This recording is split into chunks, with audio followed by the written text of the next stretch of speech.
It was on Tinder. No, it was not on Tinder. We all moved to Nashville. I think, around the same time, except for Kevin. He moved there earlier when he went to school. But we moved there and all had the same dreams and ideas and ended up running across each other. Because Nashville's such a big city, but it's a small community, so we kind of got in it, and it was love at first sight. For me, it would be older stuff. I love the 90s. So like Audio Slave, Soundgarden, all the way down to, like Eric Church, which is more newer, or older stuff like Alan Jackson. I'm a huge Alan Jackson fan. And Kevin, you know? Yeah, I mean, pretty much exactly what you'd think. Skinner and Marshall Tucker Band, Fleetwood Mac, Elton John, all that stuff. Kevin has one musical influence that his mom and dad would let him listen to growing up as a kid. Not that they would let me listen to it. My parents didn't listen to music. And so when we took a lot of road trips, and the only tape cassette that they ever had was a damn Gloria Estefan. Just spun it over and over again. And, so I can probably sing every word from that. I don't know what it's called, but God bless Gloria Estefan.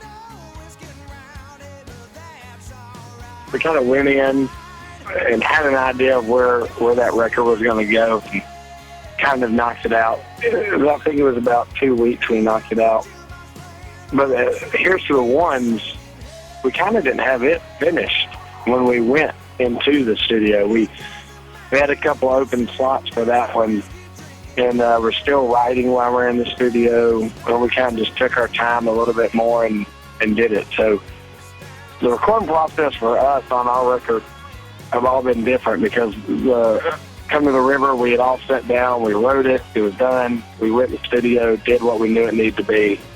Here's to the Ones, like I said, was different. And also, Here's the Ones, we'd spent a whole year on the road writing that record and recording it in parking lots, the venues, and tearing everything out of the trailer and the bus and recording. So it was fun to do both records. It was definitely night and day.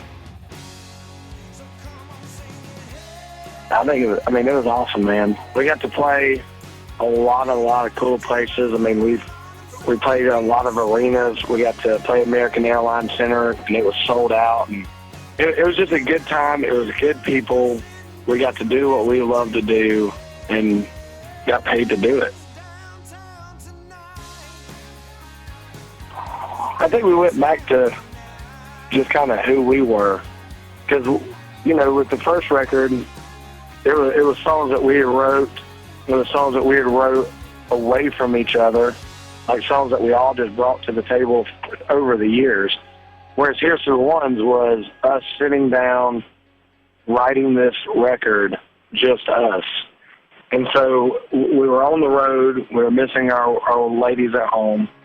And we're on the road meeting new fans, meeting new people, and seeing new things, going to new places that we had never been to and trying new things. So it was like all of those influences were kind of pulled into one small van, Sprinter, airplane, and tour bus. So you kind of push it all together, and Here's to the Ones. And that's why we wanted to name it that, man, because it really was kind of a record for our fans, the ones that were hardcore Rhett Walker Band fans that keep us on the road and keep buying music and keep us from sitting eating ramen noodles all the time.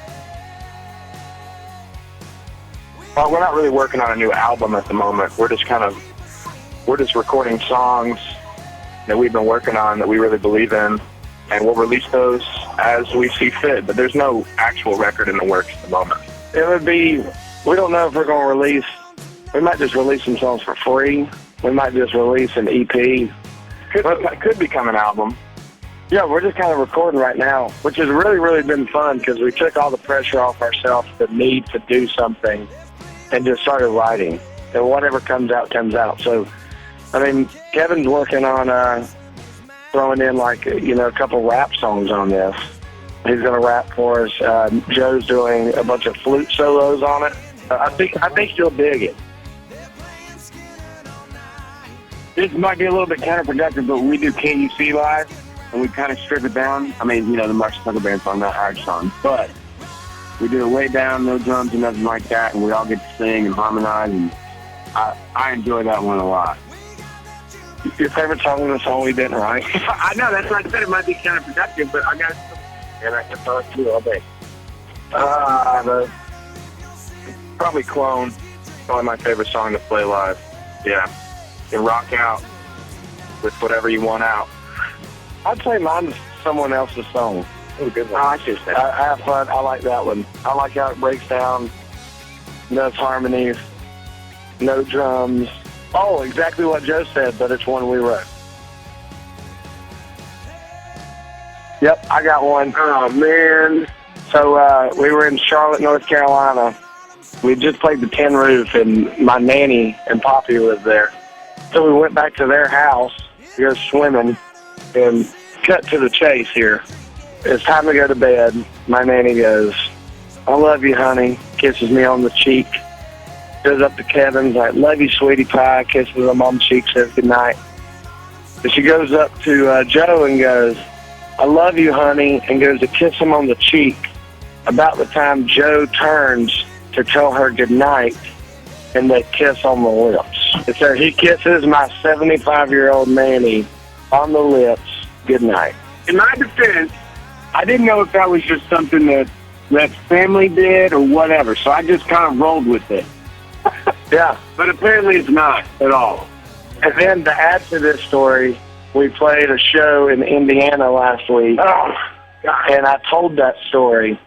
And as soon as we were done, this older lady came up to Joe and said, "They don't call me Nanny, they call me Granny," and pulled him by his ears and kissed him on the lips.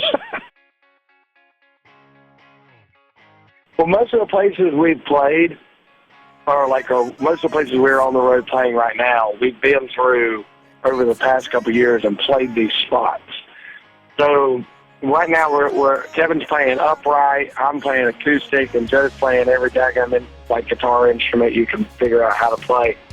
And we just kind of reimagine the songs, and instrumentation's a little bit different, working on a bunch of different harmony parts, and just instead of rolling up in the same spot and playing the same exact set that people have already seen 2 or 3 times. So I think we'll probably be back, talk about being back full band before our Missouri show, probably. That's a hard one. Cornhole's fun, but you don't necessarily get to eat anything in the end of it. If the bag has real corn in it, maybe. Well, then you got to cook it. Well, you got to cook everything else. Yeah. I would say, what was the first one? Frog gigging, dove hunting. Oh, man. Cornhole. Okay, I'll say this. Cornhole in the fall, when it's kind of a nice, brisk air in the air. Air in the air? Is that even a thing? Frog gigging when we're in Louisiana, because you can't use gigs. You have to jump out the boat and grab it with your hand. And dove hunting at the end of the summer when you don't mind drinking a beer at 6 in the morning. Scary. It's the coolest place I think we've ever played, and probably the scariest place we've ever played. And night after night, every time we've done it 8 times now. I don't think it gets any easier. Would y'all say? Definitely not. Not even. You're still nervous every time. I mean, I'm not as nervous as I was the first time. Okay. First time, the only time I've been that nervous was at my high school talent show, where my voice was mid-puberty, and it was a terrible moment for me. I was nervous, and that's how I felt the first time on the Opry. But now, we just show up and do our job, man. Kind of falling into it. I mean, I get a little bit nervous, but just a tiny bit. I still get pretty nervous. Well, that's on your nerves, man. Kevin just peed a little. Wild animals. Not wild animals. Yeah, I think it's just a fun time, man. We're going to do a bunch of cover songs.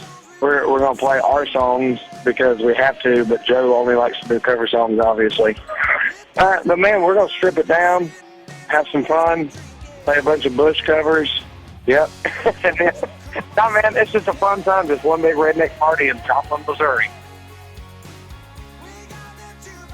There's anything at Rhett Walker Band.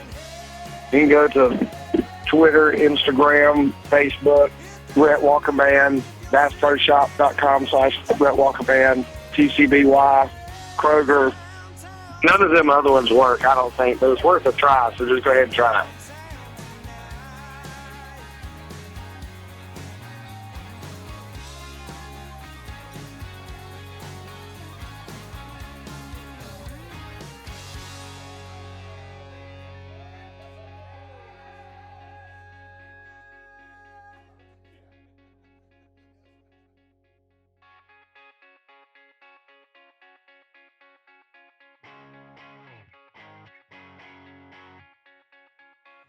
Everybody's got something